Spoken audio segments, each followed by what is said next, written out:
Hello students, welcome to EPG Pathshala. I am Dr. N. Shivasenani. I did my PhD from University of Hyderabad.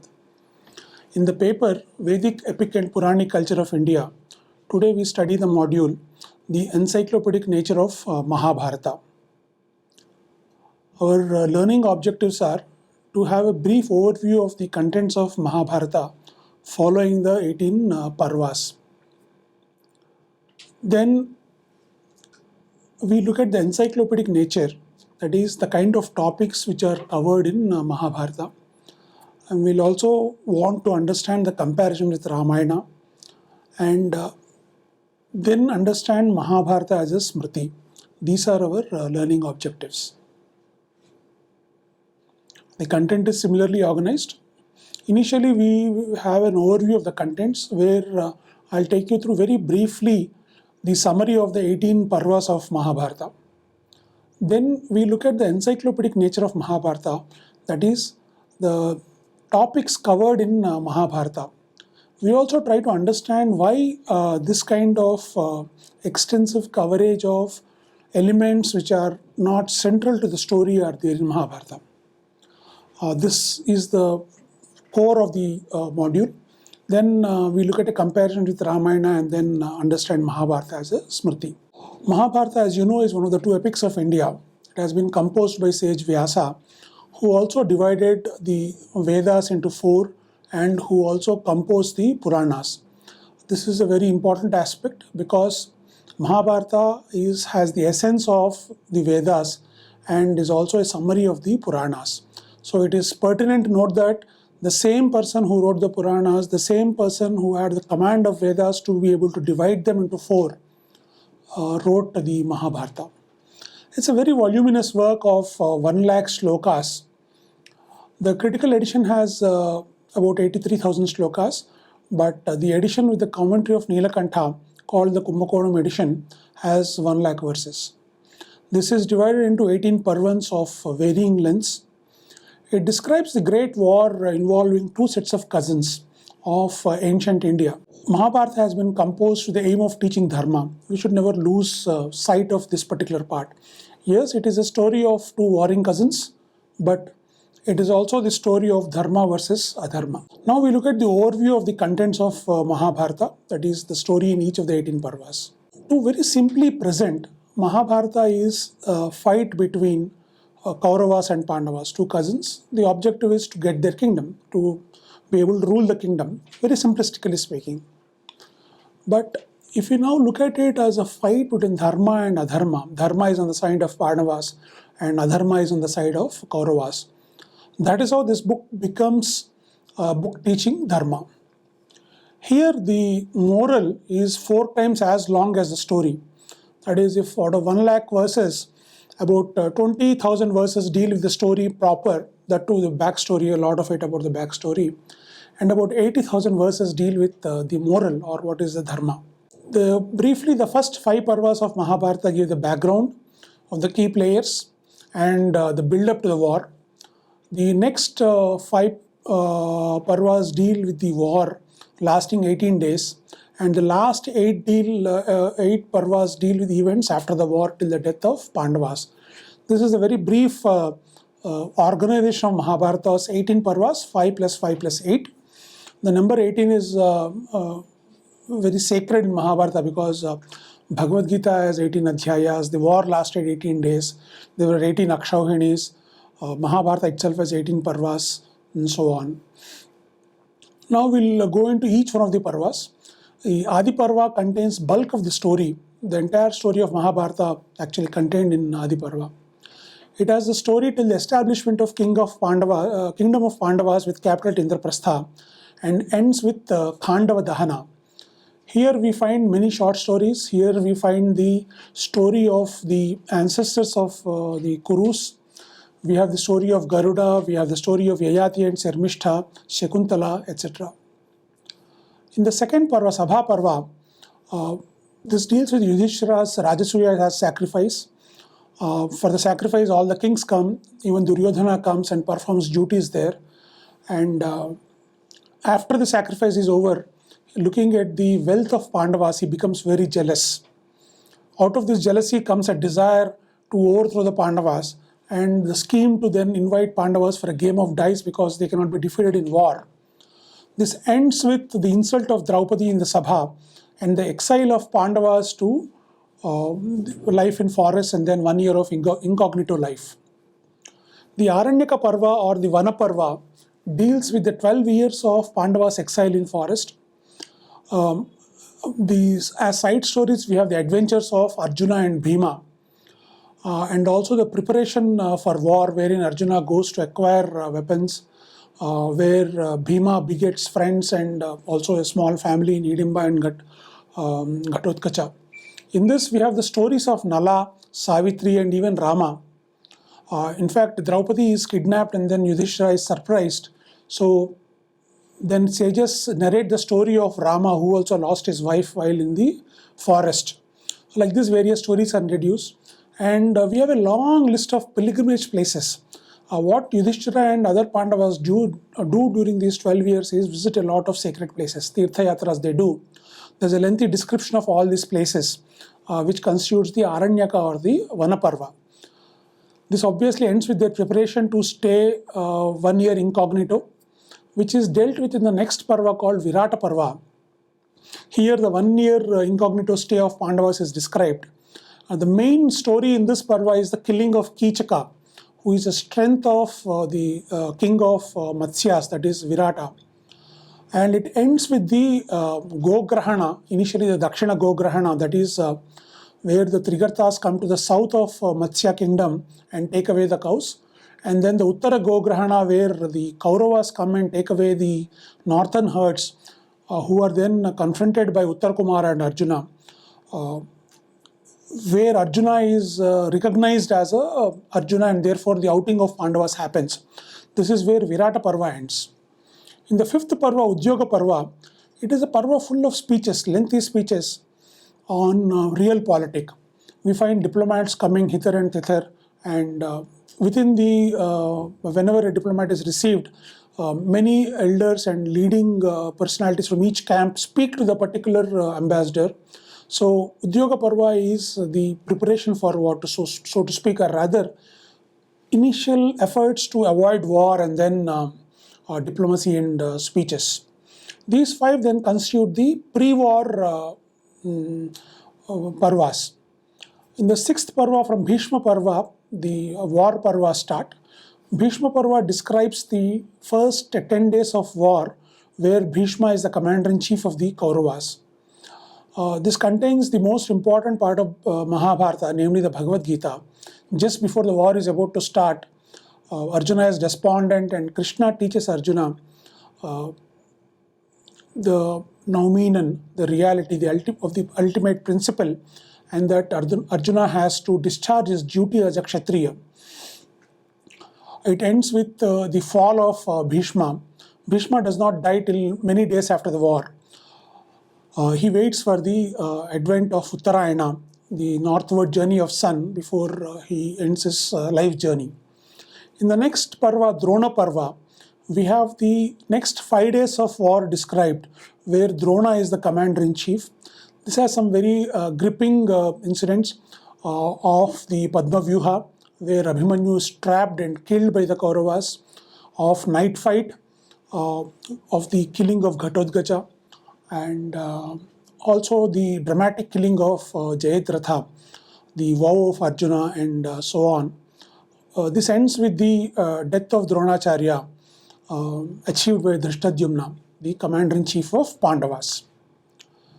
Then the 8th Parva is the Karna Parva, describing the next 2 days of war, where Karna is the commander, with Shalya, the king of Madras, as his charioteer to match Arjuna, who has ace charioteer Krishna helping him. Here we have various incidents in the last phases of war, where scores of Kauravas are killed by, that is, sons of Dhritarashtra are killed by Bhima. And it ends on the 17th day with more or less the entire Kaurava army being routed and Karna being killed. The last day of the war, we have Shalya as the commander-in-chief, and This is called the Shalya Parva, which ends with the killing of Duryodhana. Then we have the Sauptika Parva, where Ashwathama is then anointed the commander-in-chief, and he vows to take revenge on Pandavas. And he kills all the sleeping heroes on Pandava's side on the night of the 18th day. These are the 5 war parvas up to the Shalya Parva. From the Sauptika Parva, we say it is post-war, though technically some amount of war has happened in the Sauptika Parva as well.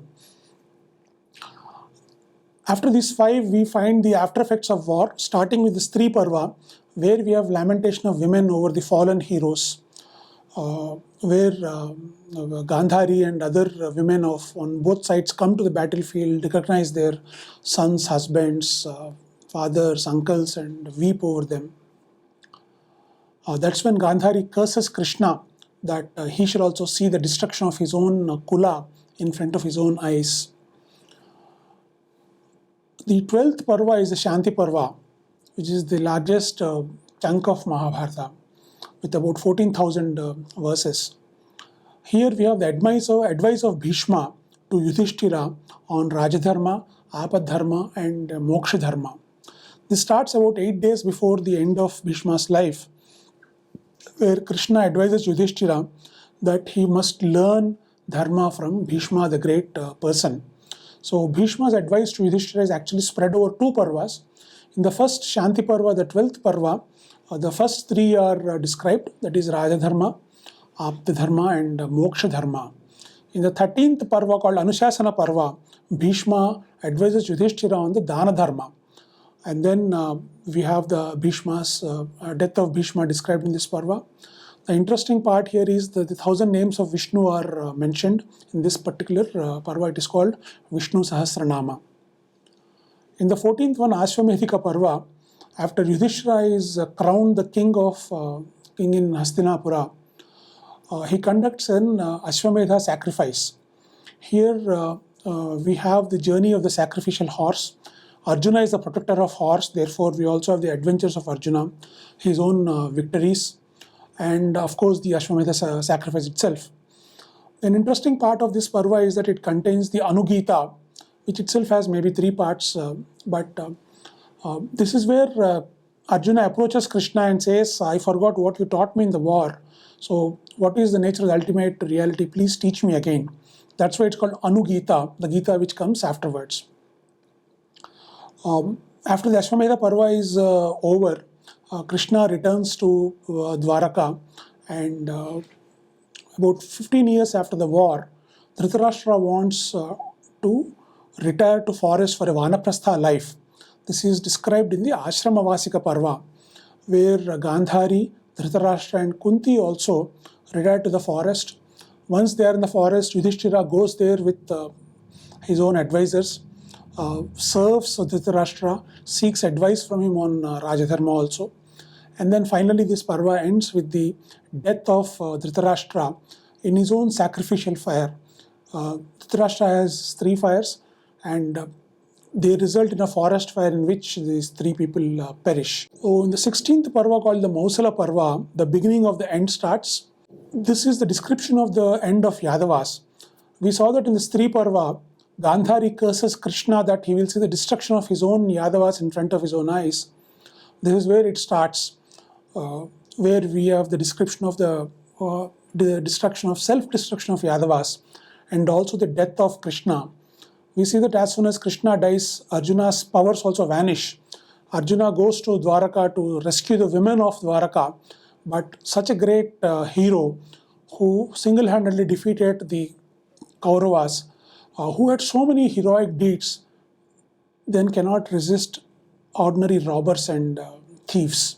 That's how Arjuna loses his powers. And the Mausala Parva ends with the return of Arjuna to Hastinapura. The penultimate Parva is the Mahaprasthanika Parva. Mahaprasthana means great journey. The great journey is the journey to death. Here Pandavas set out. They circumambulate their kingdom, setting out on east and then doing a pradakshina, and then go towards their death, where one by one, each one of the Pandavas fall in their journey. And at the end, only Yudhishthira along with his dog is alive when Indra sends a chariot to fetch Yudhishthira. And then in the end, we see that the dog is nothing but the god of Dharma. So Mahaprasthanika Parva describes this journey, last journey of Pandavas. Finally, we have the Swarga Arohana Parva, where we have attainment of heaven by all. Here we see that Yudhishthira sees Duryodhana etc. in heaven, but not his own brothers. Then he surprisingly asks as to why it is so. Then he is told that bad people go to heaven first and good people go to hell first. We all know that after a bout in sun, an AC room is very good. Similarly, heaven is so much more enjoyable after the small stint in hell for the small mistakes people do in life. So this then broadly is the story of Mahabharata in the 18 Parvas. You see that bulk of the story happens in the Adi Parva, and the Sabha Parva is the enaction of the main part, the main insult of Draupadi and the banishment of Pandavas is described in Sabha Parva. Later Aranyaka and Virata Parva describe their lives, and Udyoga Parva is all about speeches and effort to avoid war and preparation for war.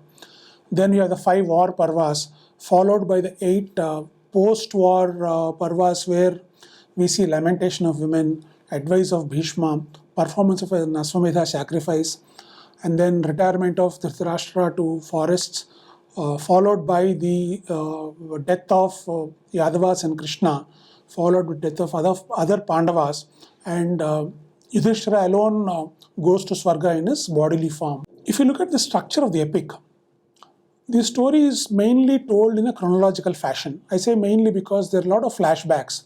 For example, the description of war starts actually on the 10th night, not on day 1. So it starts off by Dhritarashtra asking Sanjaya as to what happened on the battlefield of Kurukshetra. Then Sanjaya describes the first 10 days of war. So there are, in the narrative technique, it is not entirely linear. There are a lot of flashbacks, a lot of backstories are told, but if you look at the overall strain, it is mainly chronological.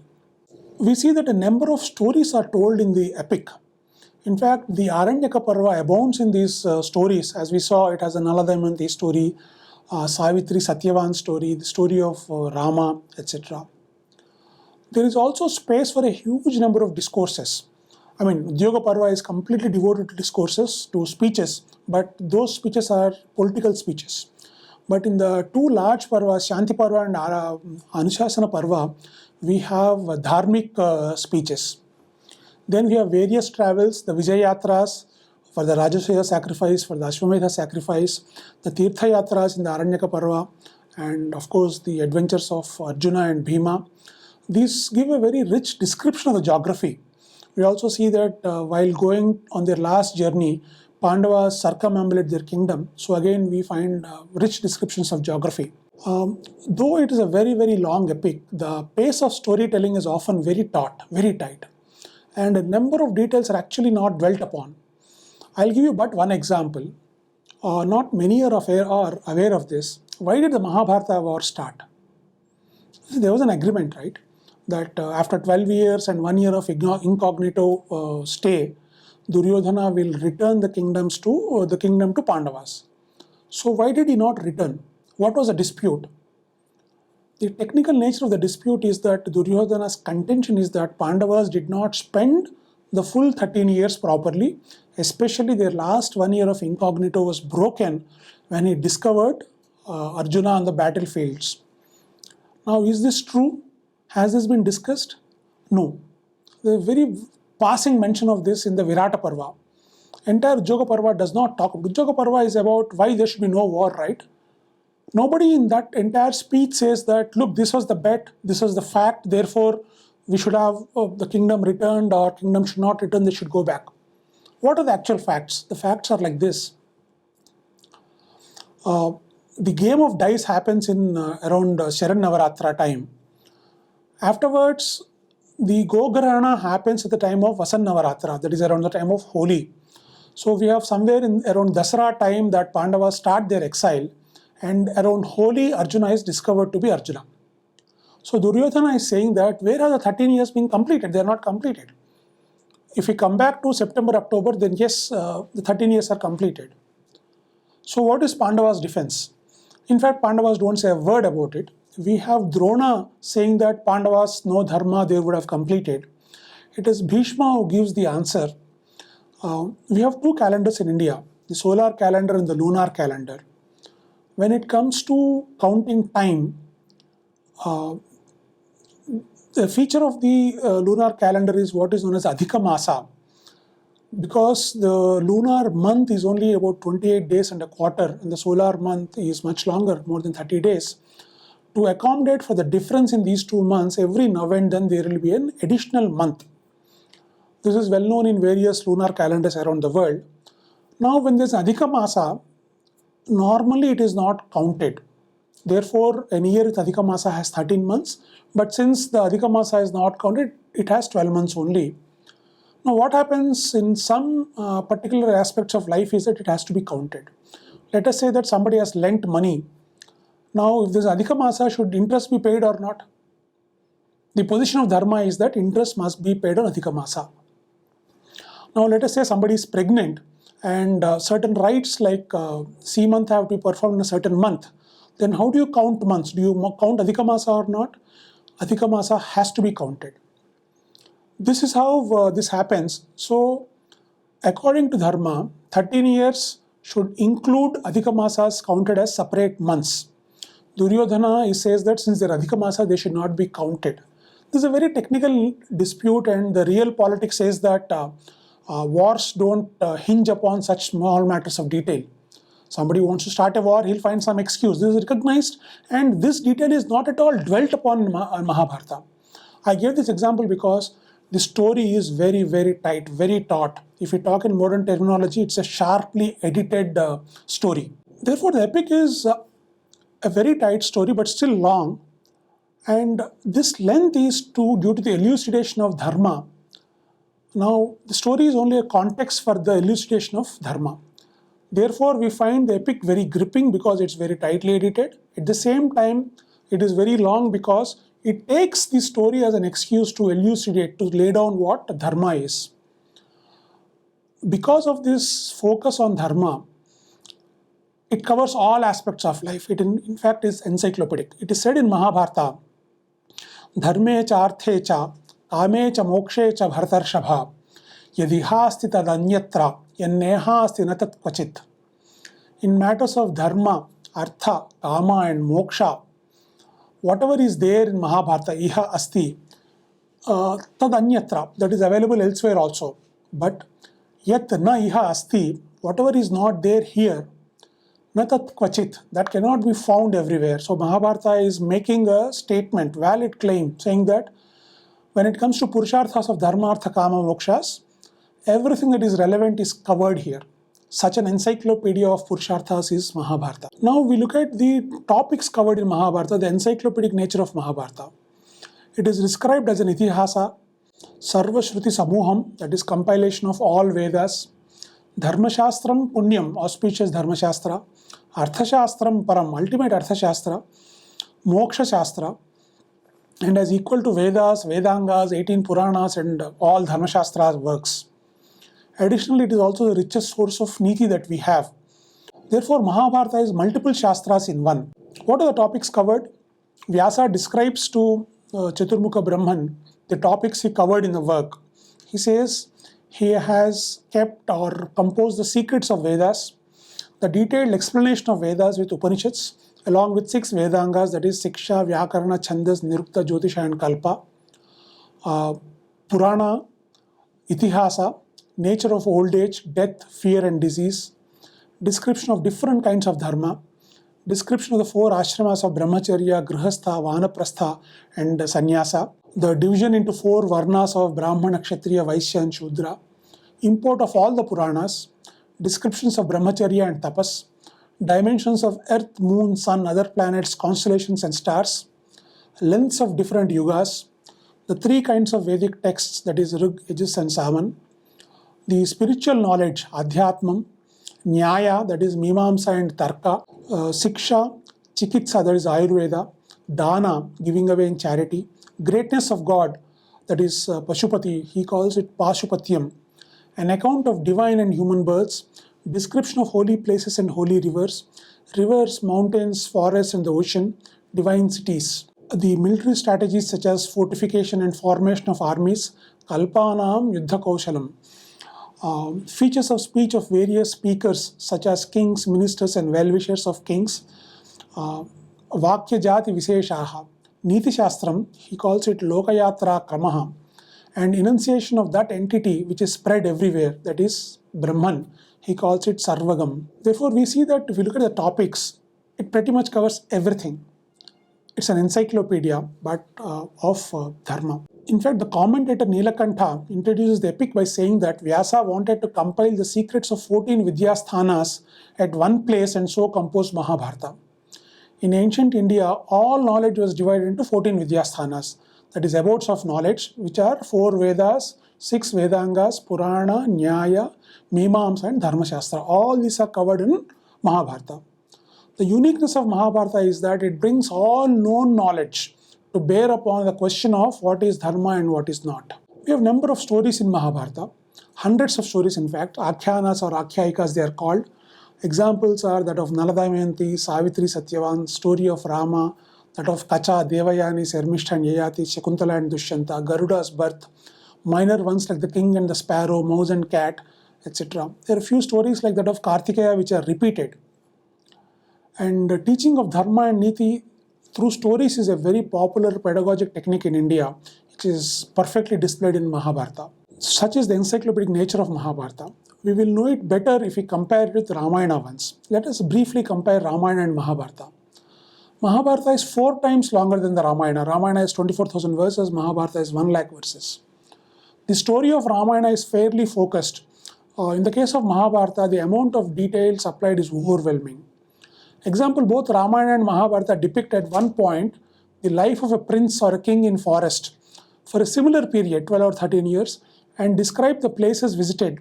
But both the list of places visited and the details provided in Mahabharata are much more. Where stories are included, it is limited in Ramayana. Say the 12 names of Aditya, Stotras. The 12 names of Aditya are given Aditya Hridayam. But in Anushasana Parva, we have 1,000 names of Vishnu and Shiva, also an elaborate Krishna Stuti. Therefore, we see that whatever is done in Ramayana is done in much greater detail in Mahabharata. The difference in amount of detail can also be seen in entire chapters devoted to specific topics. There is a Kachit Sarga in both Ramayana and Mahabharata. In Ramayana, Rama inquires and through the inquiry teaches Dandaniti to Bharata.